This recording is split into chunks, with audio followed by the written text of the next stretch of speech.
नमस्कार, Satara science star news चॅनलमध्ये आपले सहर्ष स्वागत आहे. कडगुंच्या मलंगबाबा दर्गाचा उरूस 13 मे पासून हिंदू मुस्लिम ऐक्याचा संदेश देणाऱ्या विविध कार्यक्रमांची रेलचेल.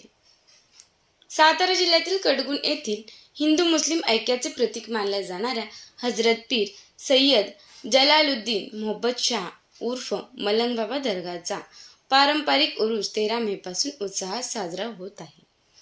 बंधुभाव, मानवता आणि सामाजिक ऐक्याचा संदेश देणाऱ्या या उरुसानिमित्त विविध धार्मिक व सांस्कृतिक कार्यक्रमांचे आयोजन करण्यात आले आहे.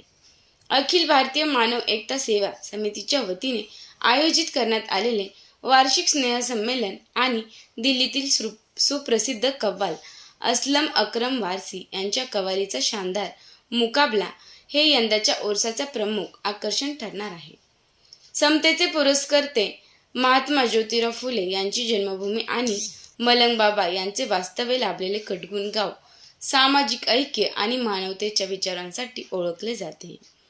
गेल्या अनेक वर्षांपासून येथे उरूस मोठ्या भक्तिभावाने साजरा केला जात आहे.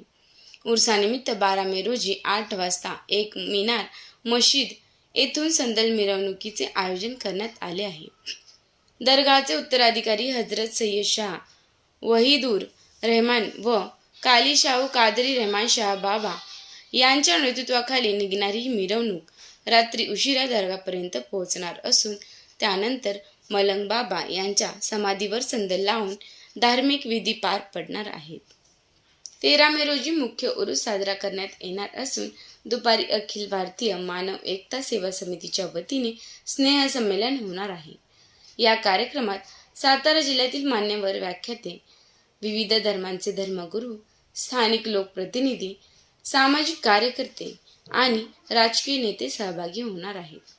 मानवता, सामाजिक सलोखा आणि राष्ट्रीय एकात्मता या विषयांवर मान्यवर आपले विचार मांडणार आहेत. त्यानंतर झेंड्याचे पूजन करून कडगुण गावातून भव्य मिरवणूक काढण्यात येणार आहे. उरसाच्या दुसऱ्या दिवशी रात्री दिल्ली येथील सुप्रसिद्ध कव्वाल असलम अकरम वारसी यांच्या कव्वालीच्या रंगतदार कार्यक्रमाने भक्तांना आध्यात्मिक आणि सांस्कृतिक मेजवानी अनुभवता येणार आहे.